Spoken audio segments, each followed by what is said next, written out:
You see, now you're upsetting me. You don't want to see me upset. Believe me. Oh, you want to fuck with me? You think you know bad, huh? You're a fucking choir boy compared to me! A choir boy!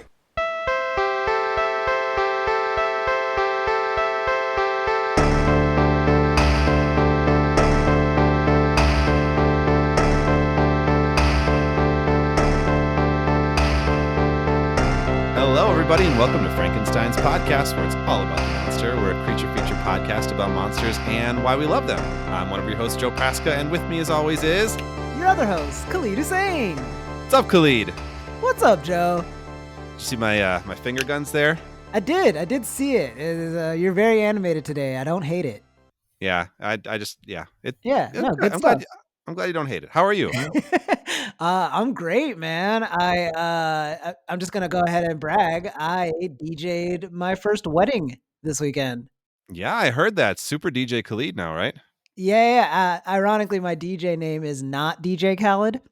Yeah, I was gonna say you shouldn't Google DJ Khaled to find you, huh? You'd have to Google not DJ Khaled, which one of my friends pointed out is actually like terrible because Google search engine doesn't really like work that way. So if you just try to search not DJ Khaled, you're just gonna get DJ Khaled because they'll just like remove the not. Or Wait, like is your name not DJ Khaled? Like that phrase? Yeah, I'm not. It is. DJ. Yeah, because I'm not DJ Khaled. Yeah, it's gonna be hard to Google. I've got like sound effects and everything too. It's like not DJ Khaled. We're okay. I wish my mustache connected to my beard. Well, okay. Yeah. But it was good. It was good. It was amazing. We were out in Joshua Tree and it was just a lovely time. And I'm so thankful to the bride and groom for letting me do it. And yeah, man, just I don't know if you've ever seen that Jim Carrey movie Yes Man, but yes. Yeah, that's the point. You say yes to things. So that's what I'm trying to do with my 30s is I'm just saying yes to things even if they scare me. Tell me, Khalid, which song hit the most? Gotta say it was Chattahoochee. Okay. That one, and then surprisingly, it was that Nickelback song. You remind me, or this is how you remind me. Huh. Yeah, I can kind of see that. Yeah, that's like a throwback song that when I tell you the Bridesmaids were like it was like what Queen's like We Will Rock You does to like a locker room full of boys. Like they were like huffing and like flexing singing this song. It would have been scary if it wasn't so cool. Wow. Yeah. That is something. Yeah. Anyway, speaking of Nickelback, Khalid, I feel like we should bring in our guest. And yeah, we will just move past whatever the hell kind of transition that was. I don't know why I thought of that, but just to kind of build off what I said last time we were here, it's a little mini kind of sort of pseudo series where we're bringing in some special guests of friends of the podcast, fans who've supported us in the show and in life. And just have a history with genre stories like ourselves. Our guest today is a special one who's been a fan since day one.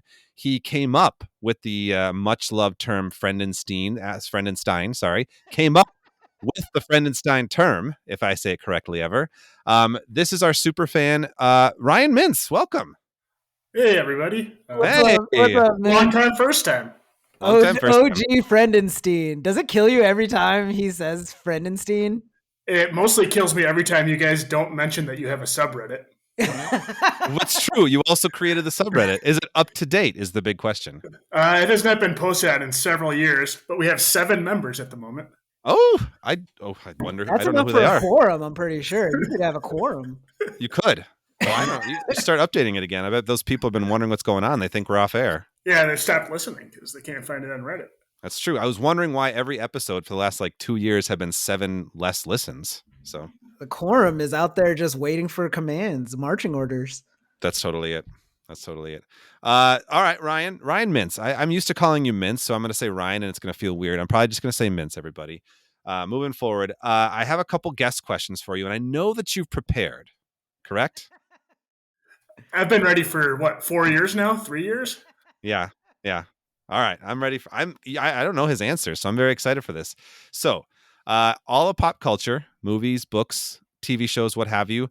What's your favorite monster? If it isn't the same, what's the scariest? My favorite, because I only encounter it once a year, and it makes me so happy every single time, is the Bumble from the Rudolph Red-Nosed Reindeer Christmas special. Great choice. I'm Googling this. What the hell are you talking about? You don't know what this is? Oh, that's right. Bumble? The Bumble. It's an abominable snowman that attacks Santa Claus's village in the, 1964 or whatever claymation. Yeah, but he's not evil. He's nice. Well, he's evil until they take his teeth out. Oh, that's right. Yeah. Yeah. The morals in this I've seen TV show aren't great. Okay. Cool. It probably won't fill you with the same giddy joy as it does with me, since I've watched it with my mom every year for the last 34 years. Hey, Mintz, let's get one thing clear. You don't know what fills me with joy. It could very well be the Bumble. I figured you were just already full of joy, so you couldn't be any more full. I got space for filling. Anyway, the Bumble isn't particularly scary. So the scariest monster is the unknowable. Like physical monsters aren't that scary, but the unknowability of David Tennant and Jessica Jones, and like the abilities to do whatever he wants. There's no way around it. Like, you can't beat it. Well, I guess they can because they did. But I've never wanted a fictional villain to be caught so badly as I did when they almost caught him in like the 5th episode of that show at like the diner. Mm-hmm. Like I was cheering so hard for it and then so let down. Yeah, that's a really good answer. David Tennant is just such a lovable like guy, but played such a horrible villain in that. It's such a great performance. Well, they introduced him by making kids piss in a closet. Like that's right, yeah. He's one of the few actors that to me like successfully plays like a hero and a villain at like equal like temperaments. You know what I mean? Like you can cheer for him just as much as be like, oh, I want you to like die. I mean, Arnold Schwarzenegger can famously do that by playing the Terminator twice in a row. Oh, I thought you were gonna say Mr. Freeze. Oh, chill. Nice to meet you. Why didn't we watch that movie instead? Yeah, I guess that would work. That one would work. All right, we'll pause the recording and go watch that instead. Famously good movie, also good movie. Yeah, but what are we talking about, Khalid? I have 2 more questions, Khalid. Oh yeah, okay, sorry. That seemed like a really good transition point. It did, but it wasn't. All right, well, this is why you do the transitions. Thanks, Khalid. Next question for you, Mintz, is what do you consider yourself most geeky about? What's on your geek card? I mean, it's just general geekdom. I don't follow anything super specifically except for Star Trek, where I've seen every single piece of media that Star Trek has produced besides some of Prodigy. So that probably counts as my geekiest thing. Yeah. The second thing I follow most closely is like baseball, which is, I don't know, you can geek out about baseball, but it's not the traditional thing. Season started already, so everybody get together and watch some American pastime. Aren't you able to, is this you, or am I thinking of somebody else who's able to, like, if I give you a number, you can tell whose number that is in baseball? Most numbers. Is that in any baseball? Like I could just be like 28. 28. Prince Fielder. 49. It's a pretty big number. That's some relief pitcher that I don't know. Okay. 38. Still big numbers. You got to stick like below 20 for baseball player. 20 or 2. Bill Hall. Okay. Mother's Day Brewer hero, Bill Hall. The cool thing about this is that, like, I'm not going to, like, double check. Yeah, I don't know if it's right. We're trusting you. Bill Hall's a real athlete. Like. You weren't a big fan of the late 1990s Brewers? I guess that was early 2000s. I had something going on. All right, Mintz. So I'm curious. This is not one of my traditional questions, but I was just wondering, since you're a fan of like genre stuff like us, you like Star Trek. What's your just like background, like growing up? with like sci-fi, horror, fantasy genre stuff. Like, were you a big fan of that stuff as a kid? Did you come to it late in the game? Like, what's your history there? Well, I mean, my brother and I watched Ghostbusters like once a week when we were kids. You know, probably more often than that because we were kids. Yeah. So, I mean, that was the launching point, I guess. But then for, I don't know, descending into nerddom, I think it was just a gradual increase. And yeah, I don't know. I got really into Doctor Who at one point, like as a young adult. And I don't know. Don't sell yourself short. You met one of the doctors. Oh, yeah. He was a creep. Don't talk to whichever doctor I met. Why was he a creep? He was like a 70-year-old man, and there was a teenager wearing a TARDIS dress, and he walks up to her and goes, "Oh, I must get into that." Okay. Huh. Yeah. Sylvester McCoy. Oh my God. Jesus. Is that the scarf one? No. Okay. That's Tom Baker. Okay. He's still pure. Sylvester McCoy is going to be contacting you guys for this slander, but you know. All right. Well, Sylvester, bring it. No such thing as bad press. I mean, he's going to have to get in line behind Abbott and Costello's lawyers for your little not DJ Khaled bit after you ripped off Who's on First. But well, we got a lot of people after us here. I am famously anti Abbott and Costello, so I won't even watch Abbott Elementary because of the name. It's patently false. It's a delightful show. Yeah. Jim Abbott was a baseball player who only had one arm. Again, I'm not gonna fact check you. One arm baseball player, sure, that's a thing. Well, Khalid, I've got a question for you now. What's up, Joe? What breakfast item does the devil prefer the most? Deviled eggs? Yes. Got another question for you. Who eats deviled eggs for breakfast? The devil? Got another question for you, Khalid. Sure. What is the devil's favorite spice? The devil's favorite spice? Yeah. Damn, what is it? Something with sin? I don't know. Cinnamon. Cinnamon. Yeah. You got it. Wow. Damn. And that's a segue, Khalid. Joe, can I do one? Yeah, do one. Hey, Khalid, if the devil wants to call you, what does he use? Oh, hell phone. You did it. Joe, 3 for 3. I hate what you've done to me, Joe. So deep into this. I don't want to be as good at this as I am. I hate it. Anyways, Joe, did you say something? Did you transition me? I can't even remember. I just feel like a big loser. I said. And that's a segue, Khalid. What are we talking about? Thanks for asking, Joe. Today we're going to talk about the 1999 horror film. I don't know what genre this is. End of Days, directed by Peter Hyams. And I've got a synopsis from our homeboy Google that goes a little something like this. A private security guard finds himself caught up in an apocalyptic conflict. The devil's only chance of getting out of his eternal prison is to mate with a chosen girl in the last hour of the millennium. And the guard finds himself having to protect the woman from an enemy in whom he does not even believe. What a monster. They're creatures of the abstract that live off potential energy. It's alive! Boom. All right. Boom. That's a synopsis for us. Thanks, Khalid. Just a little bit of background before we get into this. You mentioned this was directed by Peter Hyams, who was recommended to the project by one James Cameron, actually. And however, though, he came in late in the game and he replaced a man named Marcus Nispel, who I don't know, presumably direct other things. But this guy, Nispel, quit the project before the start of shooting after somebody at the studio leaked a 64-page manifesto, which included demands such as his personal assistant being an attractive woman, that the producer was not to speak to him more than 3 times a day, and that all the cast and the crew were to be given a pertinent procedures list detailing when and how they were allowed to talk to him that he sent them.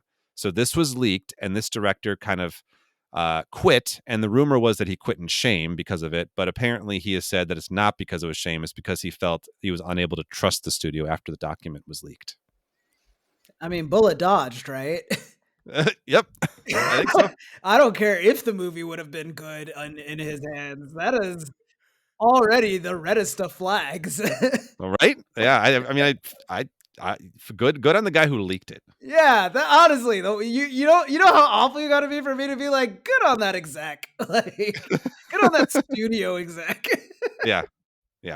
So anyway, that was a little background there. That's how we got to Peter Hyams. Also, Sam Raimi and Guillermo del Toro were offered to direct, but both turned it down.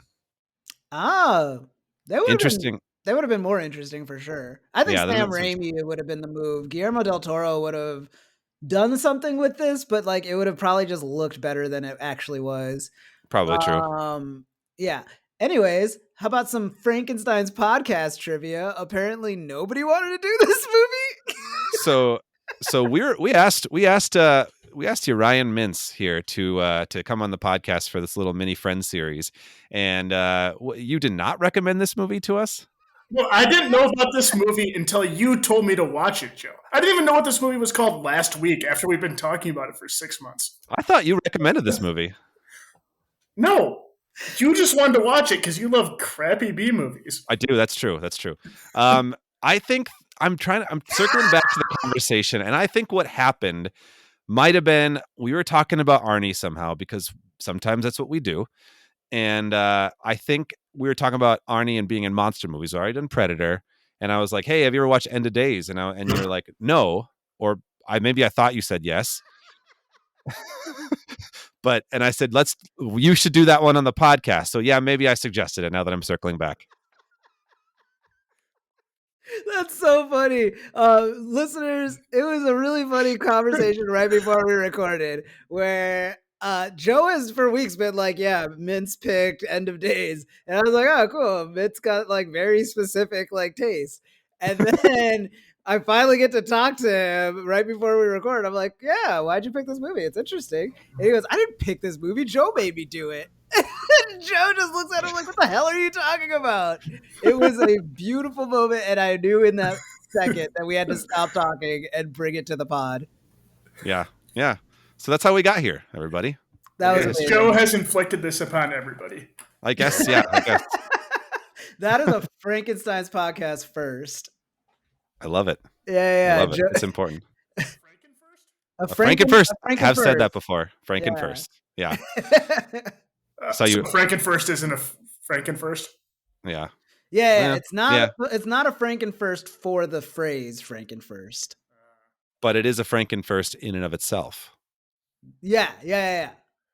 This episode's getting deep with the lore and mythology. Yeah. We're getting super meta. Anyway, let's get into some thoughts here. What did we think of the movie End of Days? Mintz, why don't we start with you since you're the guest? And you supposedly picked it. Supposedly. Oh, yeah. I mean, since I picked this movie, I have to love it, right? Yeah. No, up until Joe said that thing before about the director, I assumed that this was the worst possible director they could have for this movie. Like, they put Arnold Schwarzenegger in he's not good in a conflicted character. Like, you want Arnold Schwarzenegger being like, beefy and cool and unilaterally like decided to destroy whoever the bad guy is. You don't need him like trying to make moral decisions and trying to act that. You can't do that. Just show us his biceps. The action scenes were all terrible except for the train crash. The train crash was cool. Like the helicopter scene when Arnie is like chasing the priest guy on the roof, but like getting towed by a helicopter at the same time. Somehow that's simultaneously too cartoonish and not campy enough. Like, I don't know how you could thread that needle, but it doesn't use Arnold Schwarzenegger right. Everything in this movie, like, they somehow picked the most generic man in the world to be the bad guy. Khalid disagrees. We won't even know for Gabriel Byrne slander. I don't know who that is. And after watching this movie, I still don't know who that is. Did you ever see Hereditary? No. Oh, that's a good one. He's in that. Yeah, you asked me on a podcast to talk about movies when I watch 4 movies a year. And 2 of them are Ghostbusters. Wait, like just Ghostbusters 1 twice? Or like are there any other Ghostbusters, Khalid? You know, now that I think about it, it's a very underused IP. Yeah, the horror pieces were neat. Like that guy broke apart, and when they like stapled the guy to the ceiling, that was pretty cool. But yeah, that was about it. All right. That's Khalid, the only two good things I have to say about this movie. the horror pieces. I Yeah. see. Okay. Khalid, what were your thoughts? Man, this movie was nuts. Yeah, I personally, I agree with you about Schwarzenegger. It clicked about 15 minutes into it that they must have really wanted Bruce Willis for the role because like Arnold Schwarzenegger makes like no sense. This is just John McClane Constantine. Like like it's the slightest of alterations to the Die Hard character, and the thing that makes Bruce Willis work and conversely doesn't make Schwarzenegger or even Stallone work is that like you gotta have somebody who convincingly physically looks like kind of a sad sack who's given up. Like Arnold Schwarzenegger does not look like he gave up. Like he looks like his wife and daughter got murdered, and then he immediately started doing 3-a-days at Planet Fitness. Like, even as it's like that thing where like you know how like The Rock has like a stipulation in his contract that like he can't lose fights. Like I feel like Schwarzenegger had that where he's like I can't not look like a badass with everything I do. So it's like you're trying to reconcile this like idea of like oh yeah he's like this like drunk who's given up on his job, but he can also like chase down like gunmen with like a fucking helicopter tethered to his back, and he's just got like an arsenal at all times because he's still like commando level prepared, and he works for like a nonsensically like well-funded like basically super spy agency. Like he works for like BlackRock in the 90s. It's insane. Like the resources they have for the 90s, you could just track a car by the license plate in the 90s. Like where it is, it's nuts. And yeah, it's just that thing of like Bruce Willis works as John McClane because he is believable as a guy with like limited resources and kind of like yeah, you go like, yeah, he probably gave up a while ago. Like he looks like he gave up. There's no give in a Schwarzenegger character. It's just a like physically imposing man with a bewildering accent. Like that's the Schwarzenegger. No, you can't make him be subtle in any Yeah. way. Like, yeah, my family. Like what? Yeah. No.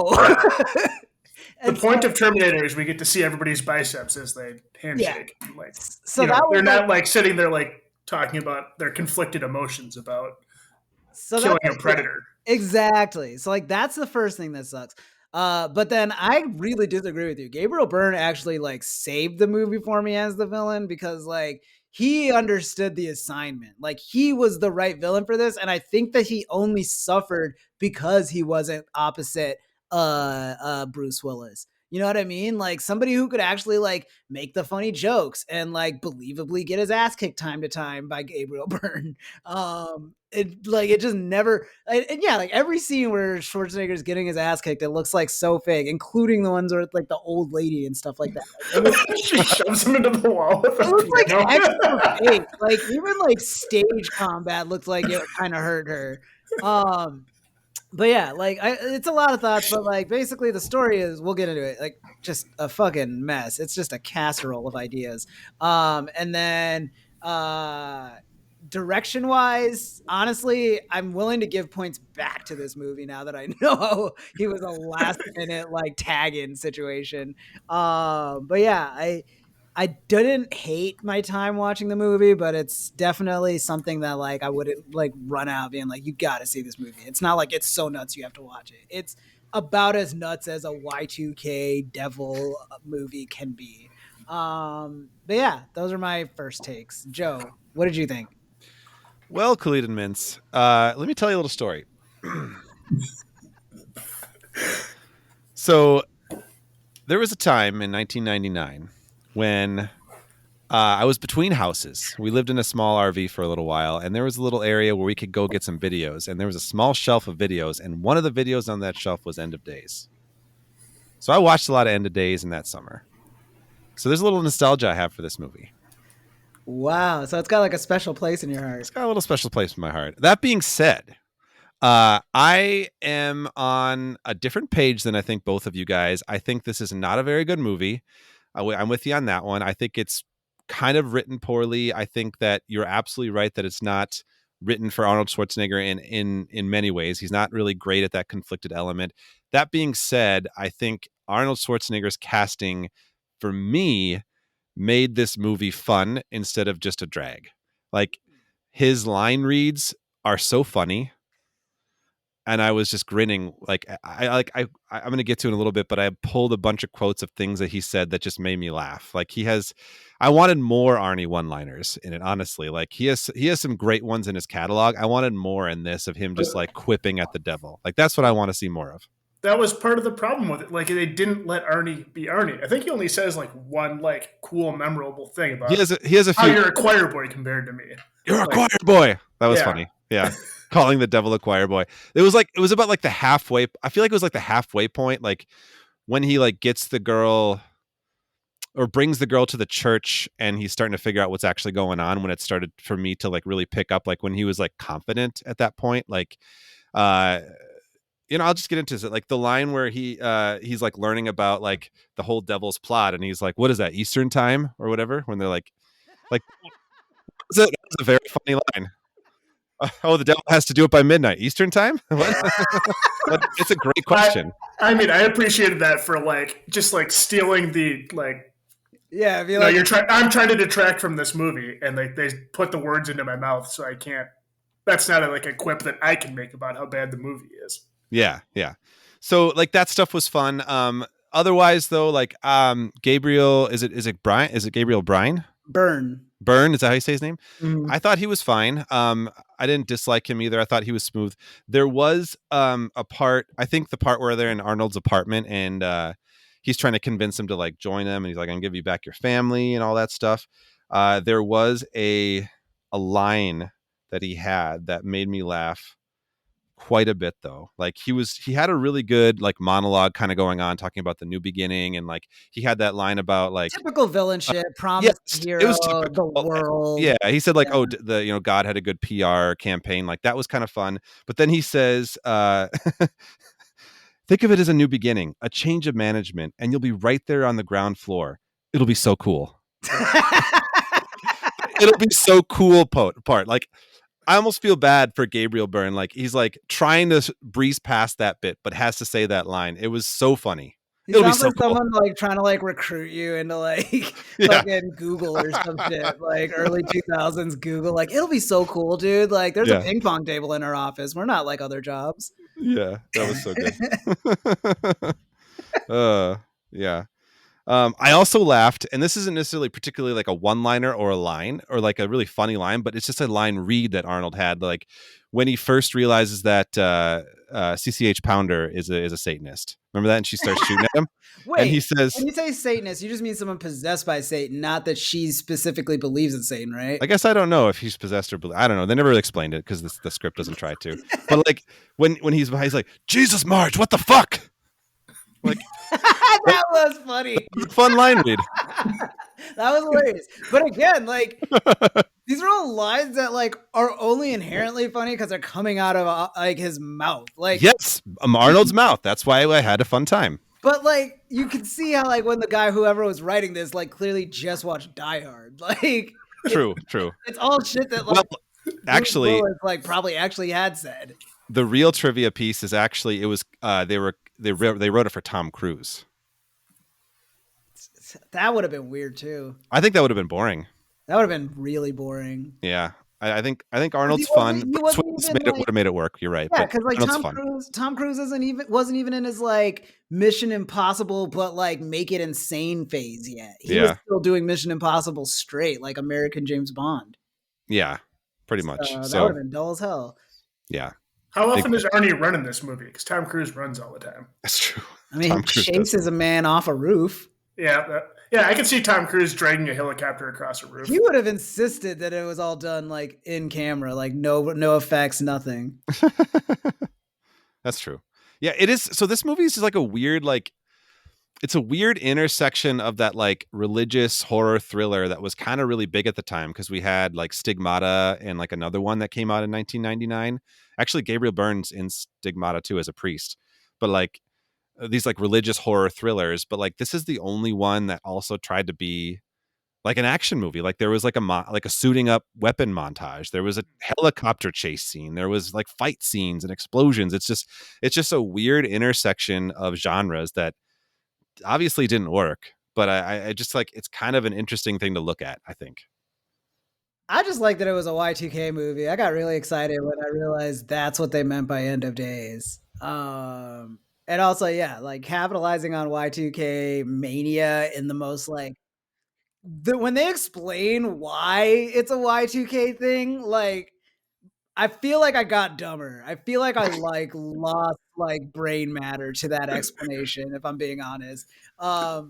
Just to recap, 666, which is the mark of the beast, is actually wrong. It's just reversed and upside down. Because that's what happens in dreams, Khalid. Because that's what happens in dreams from hell, Ryan. That's what happens for hell dreams, I guess. It's like Australian toilets. Everything's backwards. And then you just add a 1 to it, and that's why it's 1999. And also it's at the end of 1999, not like when like the clock strikes and it's 1999. When 1999 ends, that's why it's the mark of the beast that does it. It makes no fucking sense. Like at all. It is the most like it's the halfest of asses, to be honest. Like in terms of explanations, I've never seen anybody just like I swear like there's probably a frame of like the screenwriter just doing this. Just doing this when they're explaining it. Like if you pause it just in time, you see him just like waving his hand like, eh. Yeah, that's good podcasting. Show us what the director was doing. Exactly. He's just, you get it with my intonations. He's just like, Khalid's waving his hand. That repeatedly. When he makes that noise, it sounds much more like the jerk off motion. It totally does.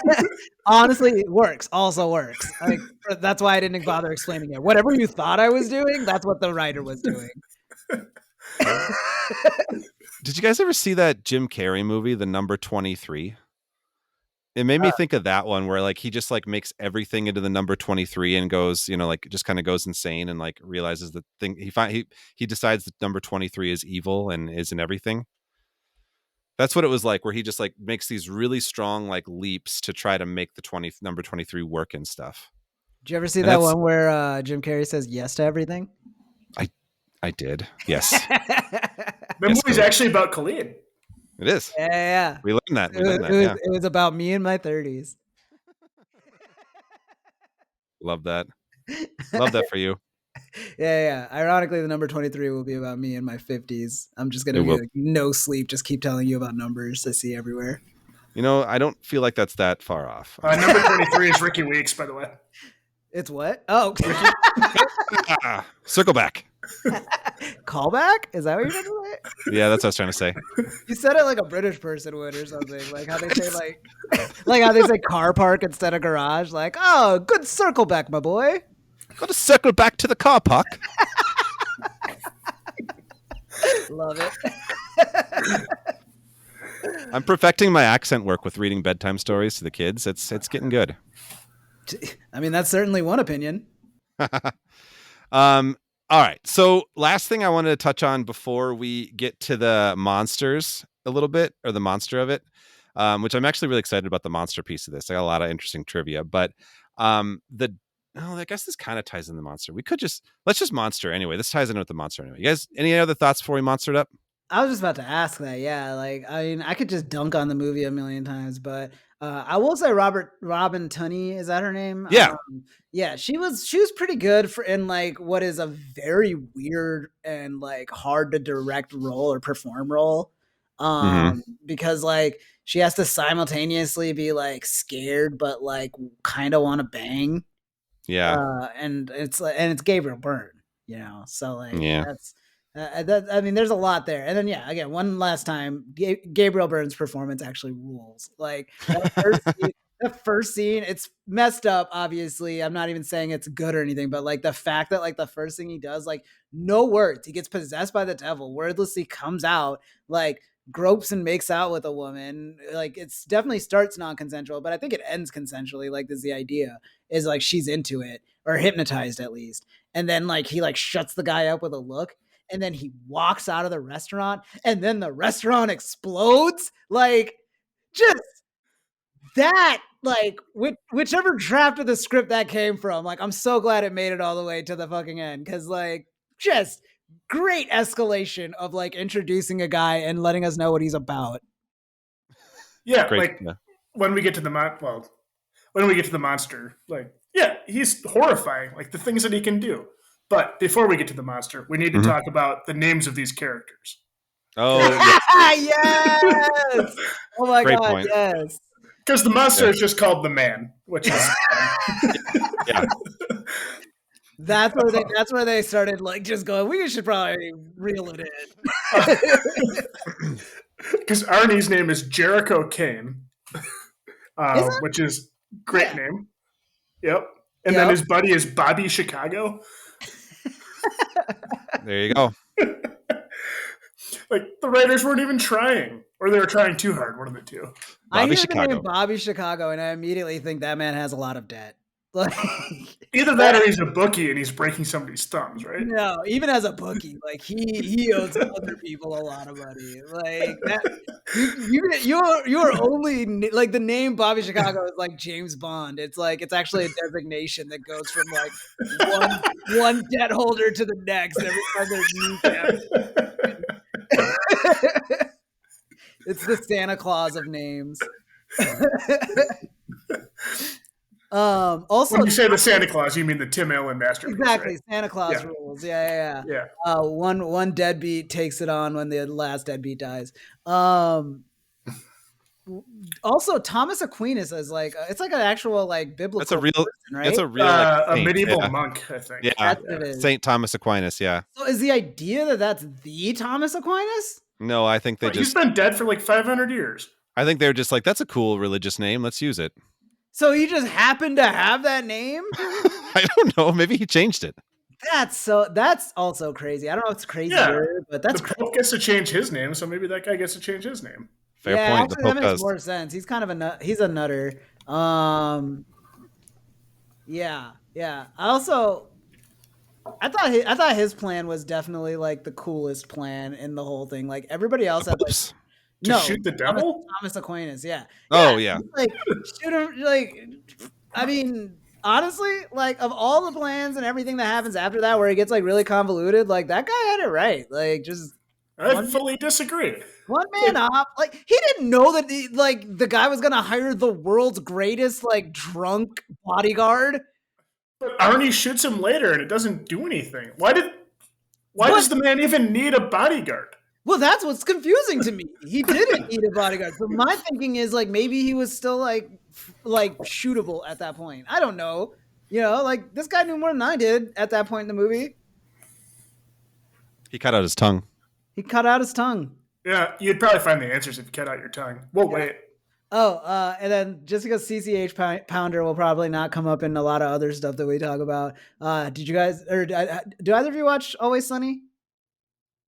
No, probably not. Not so much. Sorry. There's a guy on there who plays Dennis Reynolds. He does a really funny CCH Pounder like impression. It's the most random thing ever. But she was like a lead character in this TV show called The Shield, right? Yeah. And like he watched it all the time, and so like he figured out that he could sound exactly like her. So I'll send you the clip. But like basically, he just like gets like really into character, and then he just goes, "God damn it, Dutch! How many more errands you got us running for the DA?" And he does it in like such a pitch perfect. Like when you watch the clip of her saying it and him saying it, it is uncanny, and it's like such a hyper specific thing that like I would be remiss not to bring up. I liked your impression. Thank you.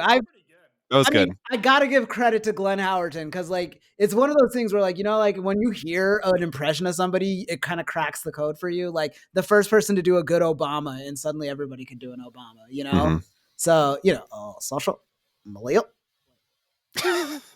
Okay. But is she yelling at Dutch because that's a character in The Shield, or is she yelling at Dutch because that's Arnie in? No. It's a character in The Shield, and Hashtag connected. yeah. It's all connected. I see what you did there. Okay. Circle back. Circle back. Anyways, that's all of my movie trivia.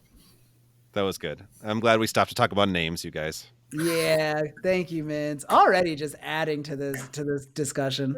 I'm a student of the podcast. You are. That's You've true. learned well, Kopai. All right. Shall we monster? Let's monster. All right. So the monster is, as Mintz pointed out, the man, but also referred to by the VFX folks as the harbinger of the end, or the Satan beast, portrayed in human form by Gabriel Byrne. Just a little bit of background about the VFX. So there was a computer animation house, Rhythm and Hues, which created like 60 shots, digital effects, character stuff for it. But there was lots of practical work that went into this from Stan Winston Studios, Stan the Man. So Stan Winston Studios, there was a designer by the name of Mark Crash in quotes, a nickname, McCready. And Crash apparently spent months designing what we saw in the end as the Satan beast, the monster piece of it, the kind of like demonic entity that Gabriel Byrne turns into. He was able to conceptualize, so Stan Winston says this, he says he was able to conceptualize the devil in a way that was both cinematic and demonic. We didn't want to play to some cliche image of Satan, red skin, horns, just wouldn't have worked, but the character had to conform to some of the iconic mythology. So at first he created this design that we see into like a 3 foot tall, like sculpted, like maquette statue, which served as kind of the base for the digital one we see. Then they actually created a suit, which was 7 feet tall with a 12-foot wingspan. The suit, it's another Stan Winston quote here. It says, our demon towered over Arnold. It was really quite astounding to see this imposing visual of an actual demon interacting with him. 6 to 9 puppeteers were outside the beast to control various functions, with John Rosengrant, who was a sculptor, inside the suit to provide focus and direction for the creature performance. So essentially the suit featured a camera inside, which he could see inside to kind of like allow him to have a better sense of his surroundings while inside the creature. So they spent a crap ton of work creating this like monster design. And there was actually a lot of scenes involving the suit, the practical suit, that were ultimately cut from the final picture. There was meant to be like a dialogue between Arnold and the creature. But they end up cutting that and just moving towards him, the creature throwing Arnold against the wall. They also pretty much exclusively used the physical suit. However, after a test screening, the director decided to increase Satan's size to massive proportions and instead opted to use mostly the digital rendering instead of the physical suit. So much of the images we see in the final scenes are the digital versions, and the practical teams at Stan Winston Studios were actually pretty bummed about that because of how hard they worked on that suit. I think the actual suit appears in like technically 2 shots or 2 frames, so not a whole lot. It's there a little bit, but they worked real hard on that suit and made a really cool design that ultimately wasn't there much. So with all that being said, what'd you guys think of the beast design we saw at the end? They probably should have just gone for like the classic devil look, because like the devil that we got was kind of just meh to look at. Very, very forgettable. He's like brownish. Also, I don't know. I mean, like presumably it was just shot in such a way that like the Stan Winston created one just looked really fake, and that's why they had to go with probably it. Yeah. But like, yeah, now that you say it, like it does feel like a last minute thing to like make it all VFX or mostly VFX. And I thought the CGI was pretty good for 99 though. Like it looked good. Yeah, but like compared to like when like the one guy who's possessed on the subway like shatters, like that looked good for 99. That was pretty cool. That was a cool effect. This was like Scorpion King level graphics, where it's like this is unfortunate. Yeah. I agree. Like, I mean, I watched this movie yesterday to come talk about it on the Monster Movie Podcast, and I just had to look it up again to like what this monster looked like. So I did spend like a good 75 to 85% of the movie going, wait, how is this a monster movie? I mean, to me, the monster of it all is like what the devil is capable of. Like, he's not a physical monster. You know, the same with David Tennant and Jessica Jones. Totally, that character probably has a name. I just don't know what it is. Purple Man? Yeah, Purple Man. But like, the monster can blow up restaurants like willy-nilly. He can pee gasoline. That's so funny. Just making it up every page of the script. Like, I feel like somebody new just like came up with a devil power. Yeah, he can bestow people with super strength so that Grandma can push Arnie against the wall through a piano. He punched a hole in that guy's head. That was pretty cool. That was cool. I like that. He also seemingly has like unlimited like respawns for his minions. Like, he should never be out of people. Yeah. He brought 2 people back from the dead that we know of. Yeah, good point. No, I think you're right, Mintz. I think the monster of it is just like, what he's capable of. I think like the beast part. I mean, I spent a lot of time looking at like the behind the scenes like sculpting models, so I feel like I remember it now more than you guys. But like the model of it is really cool, and like the suit that they created was cool. And I think the one shot, you see it. I think this was the practical. Is there's a scene where you see like the wings spread out, and you see it's just a silhouette of Arnold, like small, tiny in front of it, and like the kind of like orange glow from the church is kind of coming through the wing, like the kind of membraney wings to reflect onto Arnold and make him more of a silhouette. Like, that's a really cool like frame by itself, and I believe that that's the practical thing there. And I think that was probably one of the best like memorable moments if you freeze frame that. But there's like a couple like close-ups of the face. Yeah, just the one, that 1/24th of a second. Yeah. Well, like I'm like I googled it and I found the picture, so I'm looking at it. It's cool. But like I think like when I'm like, you're right, kind of like looking at the parts where like I think they use the CGI rendering, like it kind of looks a little more silly. It looks more like something like from like a fantasy movie almost. There's just like not much definition to it. It feels like N64 graphics. Just very... I would have rather had the practical one the whole time, even if it would have looked fake. I would have rather had that. They should have just had it look fake. Does it really even do anything memorable? Like it's just kind of floats around. It comes out for like 2 seconds, and then it just possesses Arnie, and then Arnie just like kebabs. Yeah. Well, like I said, they cut out all the stuff like it was going to do. Khalid, I love that phrase. It was just like, fuck it, send me to my wife and kid. Like, that is like such a funny like win for him. You just watch him like impaled by a sword, smiling at his like the ghost of his like wife and kid, which I guess were there like watching, or they came down when he died. Unclear. I don't care. But yeah, no, I don't know. The monster just didn't really do it for me. Speaking of doing things for you, Khalid. Nailed it. Thank you. Let's just imagine a scenario where you're sitting in a restaurant, Khalid. You see Gabriel Byrne walking out of the bathroom. He's coming towards you. He's coming towards you. You could tell just in your heart of hearts that he wants to make out with you, possibly grope a little bit. What do? Do you fight? Do you flirt? With the knowledge that he could turn into a Satan beast. Fight or flirt? What is it? Fight? What is fight or flirt, Khalid? The Satan beast thing isn't a deal breaker. For those who don't know, Khalid. Okay. For those who don't know, Joe and Ryan, who definitely should know,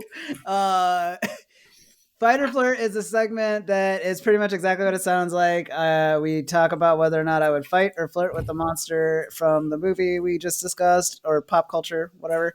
And for this one, I think I kind of telegraphed it already. Like, Gabriel Byrne's a super charming guy. Even as the like devil, like his like mean moments and stuff like that, he's still like really funny. He clearly like he, even with his personality, he's got like a lot of people that are like just like faithful to him, like that says something about like he delivers, which is like important to me as a partner, is like follow through, which like, like you don't get people to commit to like raising a baby from like literal birth to be your like one night stand without some cred, like some joie de vivre, So yeah, who am I? Like, and again, like this character specifically is like Dracula tier, like seducing anybody he wants to, So it's like, who am I to sit here and go, oh, I would just fight him? Like, it took Arnold Schwarzenegger to like resist this man's like temptations. Everybody else like went with him. So I gotta flirt. You know what I mean? Like, if that's already like an option on the table and he's that charming and like hypnotizing, I'm probably gonna flirt all the way. Yeah. You're kind of like Bobby Chicago, right? You don't know what you agree to when you're on fire. I wouldn't even have to be on fire, honestly. His heart is on fire for. Yeah. Also, I don't think Bobby Chicago would have had to have been on fire. He could have just been like, "Hey, I'll clear your gambling debts." Probably didn't take a lot of convincing. Like, oh, thank God. Ever since I started letting people call me Bobby Chicago, it's been downhill. I can't stay away from a racetrack to save my life.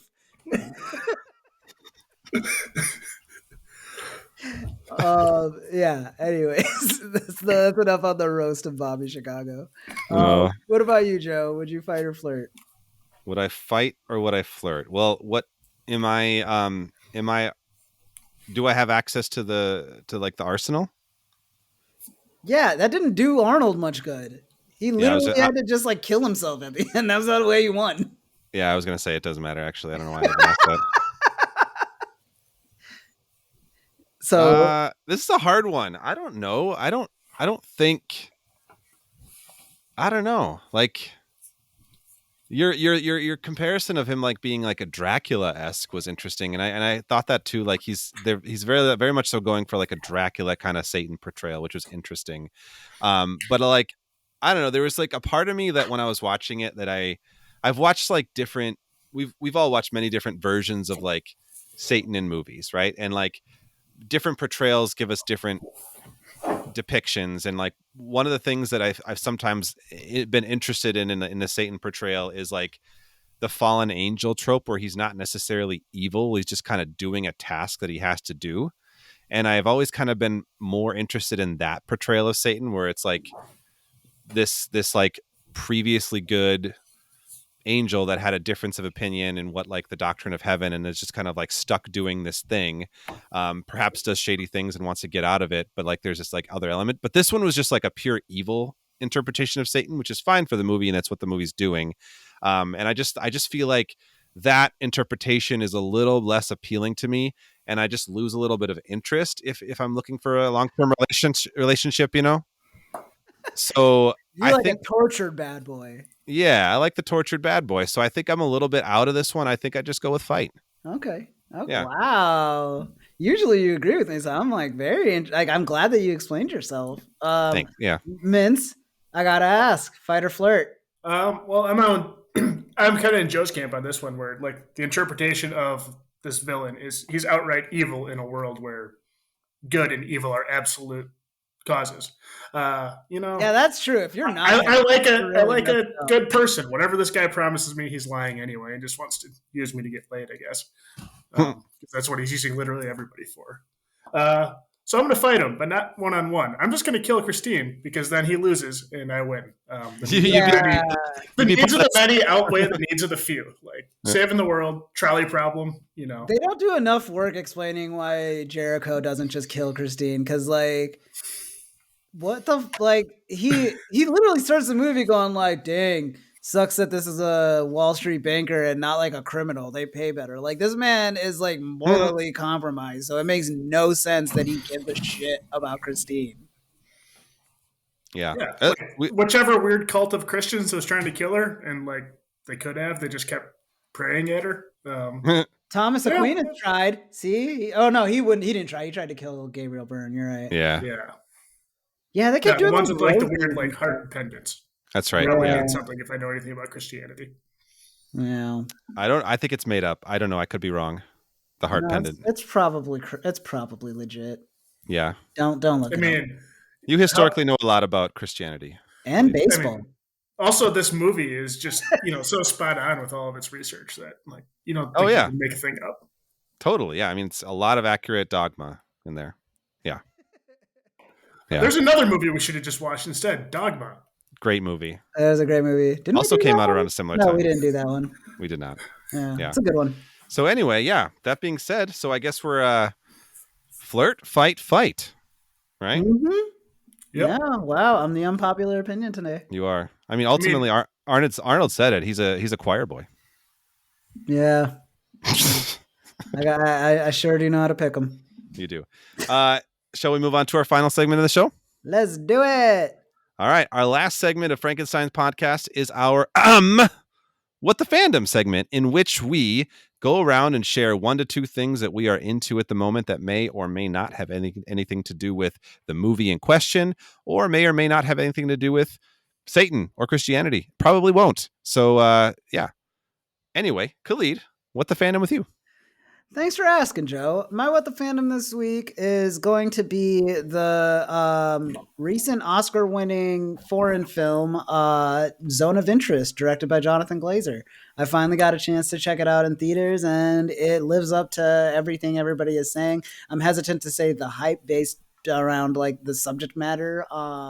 But yeah, it's a really, really affecting movie, and I think it does something that like is counterintuitive to storytelling and movies specifically, which is like you're kind of conditioned to want your villains to be like broad and like easy. You're Gabriel Burns, for lack of a better word, like you want your bad people to just be like clearly bad, and you don't have to wonder about who the good guy is and who the bad guy is, and you don't have to wonder about what like that says about anything. It's just they're acting bad because they're bad. This movie really like bravely takes on like this idea of like, what if like historically some of the most evil people in like the world, Nazis, what if they are just like you and me? What if like they like some like don't want to have to work like away from their wife?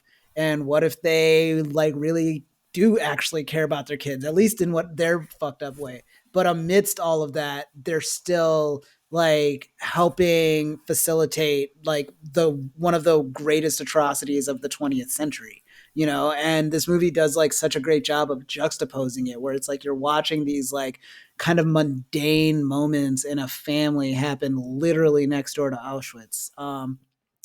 Additionally, Jonathan Glazer had a moment in the news because of his acceptance speech at the Oscars, where he basically denounced Israel, and that's what made me want to watch it. Was just it takes a lot of courage, especially as like somebody who is like now a really prominent like Jewish person in the entertainment industry who made a movie about the Holocaust, to like stand against what's happening over in Palestine right now. And I really respected that, because I know it couldn't have been easy for him, and he's getting a lot of flack for it. But I think that this movie and everything that it says about it is very consistent with like the values that he displayed at the Oscars. So yeah, shout out to Jonathan Glazer. He is A-okay by me. And that movie rules. So it rules in that it's a well-made movie, not like hell yeah to the events of the movie. So yeah, that is my What the Fandom for this week. Zone of Interest, Jonathan Glazer. And Joe, what the fandom with you? Thanks for asking, Khalid. All right, so my What the Fandom, I just recently, since he died, Akira Toriyama, I bought the first several volumes of Dragon Ball, the original manga that he wrote, that like the phenomenon was inspired by. And I've never actually engaged with that original story. I watched Dragon Ball Z younger as a kid, and I thought that was cool, but never really like knew much about it. So I thought it'd be finally just time to like dig into that and like read where it all came from. I will say there is just like an undeniable like charm to it, and like he's a an interesting like artist and writer and comes up with some cool ideas. It is from like 1984 in Japan, so there's some really weird like sex stuff and like some weird tropes that are happening in there that are really hard to get past. Which I'm sure people who are fans who've read it already or watched the original like Dragon Ball anime are well aware of. I'm just kind of coming to it now though. Reading about Bulma's fanny. So yeah, there's some stuff there that's strange. It's certainly not for everybody. I think like, if you're, depending on where your sensibilities lie, that could be too much to get past. And I think that's totally fair and understandable. But that being said, like I'm reading it and I'm into it. I'm enjoying it. I think like Toriyama is like a very influential like artist and like writer. And I think that's it's been kind of fun to just see like these early writings of his and like kind of what he did and what he came up with and like the world that he created that kind of again made this phenomenon. So I just wanted to give a shout out to Dragon Ball, just given especially that Akira Toriyama just recently passed away and has brought a lot of joy to a lot of people in that fandom. So that's my quick what the fandom this week is, just Dragon Ball. Anyway, how about you, Mintz? What the fandom with you? Recently I've been playing this game on my phone called Music League, and it's kind of like either apples to apples for music or fantasy football for music. So we got 10 of us, and like, once every week or so, it kind of fluctuates a little bit.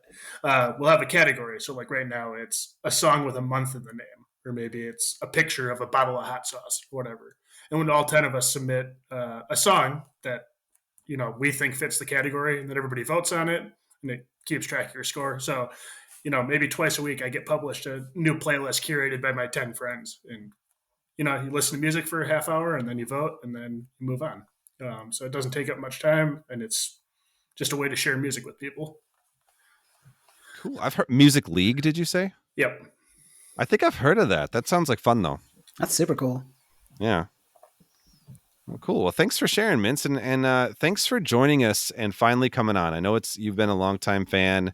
You've been kind of somebody who supported us since the very beginning. So I just wanted to thank you for all of that and all the time that you spent listening to us chat about monster stuff. It means a lot. It really does, Mintz. You rule. Yeah, I look forward to continuing this parasocial relationship with you, Khalid, where I feel like we're best friends and you have no idea that I'm listening. So most of my closest friends are people I don't know. It works better that way. Yeah. Is there anything you wanted to shout out, Mintz, before we close out? There's another podcast I really love called Deep Space Love. Everybody should subscribe to that. I would agree with that one. Yeah. We're working on some ideas for coming episodes for that. Good shout out. Joe, I want you to know I tried to subscribe to your Patreon for Deep Space Love, but I couldn't find a stamp for my envelope, so I couldn't send you $1 in the mail. That's a fair point. There is analog Patreon. It's just to send us money for Deep Space Love. Speaking of Patreon, Khalid. Speaking of Patreon, if you haven't already, consider becoming a patron and checking out our Frankenbits. We have a couple episodes in there. We're about to bank a few more, and it's just a great way to listen to me and Joe conversate about things that go beyond the scope of creature effects, and really gives us an opportunity to just kind of stretch our conversational muscles, if you will. And so, if you have $1 or $3 to spare monthly, please consider donating it to us. We will use that money for good things. I promise. I think you promise. I don't know what I did there. It was like a baby voice thing. It was weird. It was weird. I didn't commit enough to it or anything. Anyways, please. I hope that didn't turn away any potential patrons. But there's cool stuff there. I promise. Yeah, like an adult. Like an adult. Thank you again, Mintz, for coming on. This really was like a long time coming, very overdue, but it was such a delightful conversation, even though none of us wanted to watch this movie except for Joe's inner child. Joe, what parts of the movie were like nostalgic for you? That's a really good question. I feel like I just the ones that like really stick out to me, I remember are like the confrontation that he had with the bishops in the church. For some reason that sticks out. I don't know why. I feel like I remember the fight on the train being really exciting. Like you said, that was exciting. The train fight was cool. Wait, so how young were you when you saw this? If it was 99, 9 then. You saw that mother's daughter threesome when you were 9? Man. Well, weirdly, I didn't was right remember after that. we watched Alien, so Yeah, I do not remember that. I mean, is there it's anything possible. as disturbing as that? It's possible it was like 2000. It probably was a little bit after that, so probably 10. Okay, then you're old enough. Yeah, but like I totally didn't remember that scene. I was like watching that, I was like, what the fuck? But also, did that actually happen, or was that a dream for? I was wondering that too. I think it actually happened, but like we saw it as like she dreams of every time he bangs. Yeah, that was a weird scene. Yeah. Anyway, that being said. And that being said, thank you to everybody who listened at home, and thank you again to Mintz. Until next time, creep it easy.